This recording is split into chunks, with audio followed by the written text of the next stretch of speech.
Lately, I've been reading books about the art of writing fiction, and these books cover certain key elements that are more or less required for compelling storytelling. And this, in turn, has led me to think about how the Bible lacks so many of these key elements, and I'm going to discuss 4 in particular.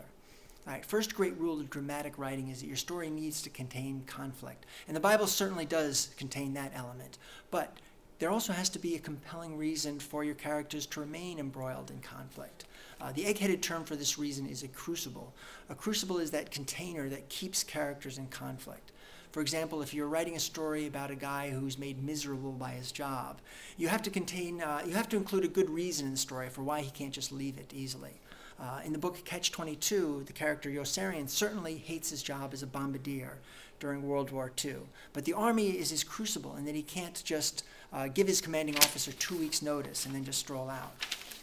Yossarian knows that insanity is a basis for being discharged, and he tries that.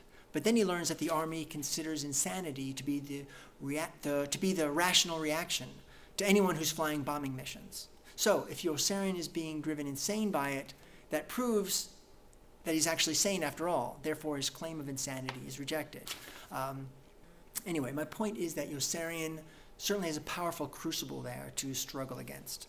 But when we look at the protagonist in the Bible who goes by the name of God, there's just no compelling crucible. Because God is supposedly the creator of everything, that means any so-called conflict that God has, anything that's said to go against God, is ultimately just traced back to God himself. With omniscience on his side, he should be able to see everything in advance, and with omnipotence on his side, he should have no problem solving it. So, there's no compelling reason for the conflict to remain. Second element of great storytelling is that a protagonist should have a worthy antagonist. To use a real-life example, if Muhammad Ali were to fight someone like Urkel, it would not have been billed the fight of the century. There would be no suspense about the outcome. But when Ali was up against Joe Frazier, that was an event, especially because Frazier had the advantage of being bigger and stronger, and Ali was arguably the more skilled boxer and undeniably better at using the media for psychological warfare. But now when it comes to God's so-called enemies, there's no Frazier to his Ali. There's no worthy opponent to make the story interesting. In the book of Revelation, there's a story about a war between Satan's army and God's army, but the character called God is given the quality of omnipotence, so there's no real contest. God shouldn't even need an army. He should just be able to do the Barbara Eden thing of I Dream of Jeannie and fold his arms and blink, and Satan and his army would just disappear. It's basically Ali versus Urkel. Now, Revelation contains all sorts of violent images with rivers of blood flowing, but with omnipotence on his side, there's no need for that. The drama is forced. It's not genuine. A third element of great storytelling is that the antagonist should have a point of view that is understandable in some way. The conflict between protagonist and antagonist shouldn't just be Dudley Do-Right against Snidely Whiplash. An example of an interesting antagonist is Magneto in the first X-Men movie. What drives Magneto to violence is that the humans are trying to pass a law called the Mutant Registration Act, which would force mutants to publicly reveal their identities and their abilities. And we know why this disturbs Magneto so deeply, because the movie opens with Magneto as a young boy in a Nazi concentration camp, being dragged away from his parents and being beaten by a Nazi guard. So when Professor Xavier tries to stop Magneto from his war on humans, Magneto has a viewpoint that we can at least understand when he says it's the humans that have to be stopped before this persecution goes too far. I've seen this kind of registration act before. But in the Bible, Satan is arguably the most identifiable antagonist there is, but there's almost no depth to him. He's not even a coherent character. In the Hebrew Bible, Satan is just God's sidekick. In the book of Job, it makes only a few fleeting appearances after that. This evil spirit aspect of Satan, it doesn't appear until the New Testament, where he's suddenly this prince of darkness, evil without explanation. Satan is the equivalent of Snidely Whiplash, a stereotype of a two-dimensional bad guy. The last element of great storytelling I'll discuss is that a story's characters should be as clever and as efficient as they possibly can at solving whatever problems they face. One of the books I'm reading says this means the characters should operate at their maximum capacity, and they should be able to pass what's called a would he really test, meaning would a real-life character really do something like this?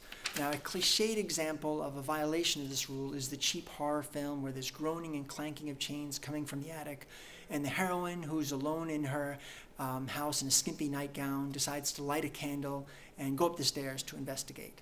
Now, the author of such a scene is trying to set up suspense, but it's not compelling writing because the woman is not operating at maximum capacity.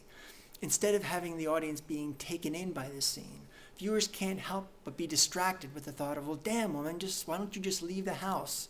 Call the cops from your cell phone. All right, back to the Bible. We see its characters fail the would he really test repeatedly. The problem starts out right in Genesis 1 with the omnipotent God taking 6 days of labor to create the earth and the universe and then resting on the seventh. All right, the resting right there makes no sense, and neither does the piecemeal creation. That would be like God creating a computer by first laboring to create the hard drive, then laboring to create the monitor, then having to create the keyboard and then the mouse.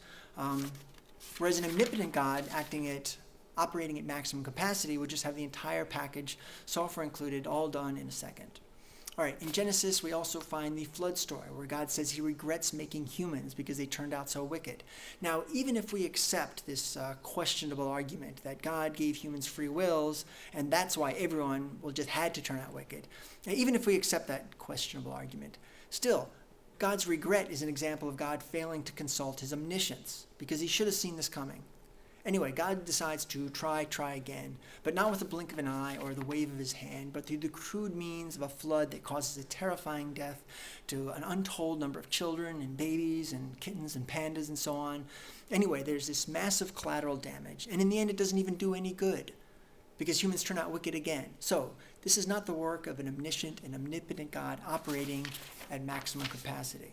Now, moving forward to the New Testament, when God allegedly makes his appearance as Jesus, the credibility of the character just gets worse and worse, because this is where the omnipotent creator of the universe puts on this helpless act as he allows puny humans to persecute him on the cross.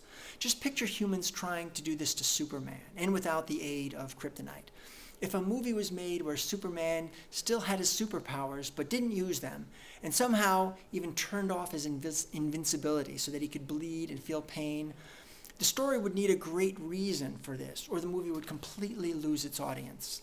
Now, Christians say there was a great reason for Christ's suffering on the cross. If we accept Christ as our Savior, the punishment that Christ took serves as stand-in for our own otherwise pending punishment for sin. So through Jesus, God will forgive us. Now, that story might contain genuine drama. If the party who intended to do harm and the party who sacrificed to prevent harm were two separate entities. Like, say, a car is barreling toward a child who is disobediently playing in the street, and then the parent throws herself in front of the car to save the child's life. But in the New Testament, the driver of the car and the sacrificial parent are the same being. God is the one in the car aiming to hit us disobedient children. And because Jesus is God, that means God is also the one who throws himself in front of the car to save us. But if God wanted to save us from being hit, it would be much more efficient for him to just stop the car, because he's the one driving it. The storyline that he aims the car at us and then throws himself in front of the car to save us, this makes the suffering completely unnecessary, 100% self-imposed, and it reads more like masochistic melodrama than real drama. So these are 4 elements of great literature that are missing from the Bible, which is why I say it doesn't live up to its title that theists often like to give it, that of the greatest story ever told. Soon I'll make a follow-up to this video with examples of how the failure of the Bible's characters to behave realistically leaves the Bible so open to parody. All right, thanks for watching.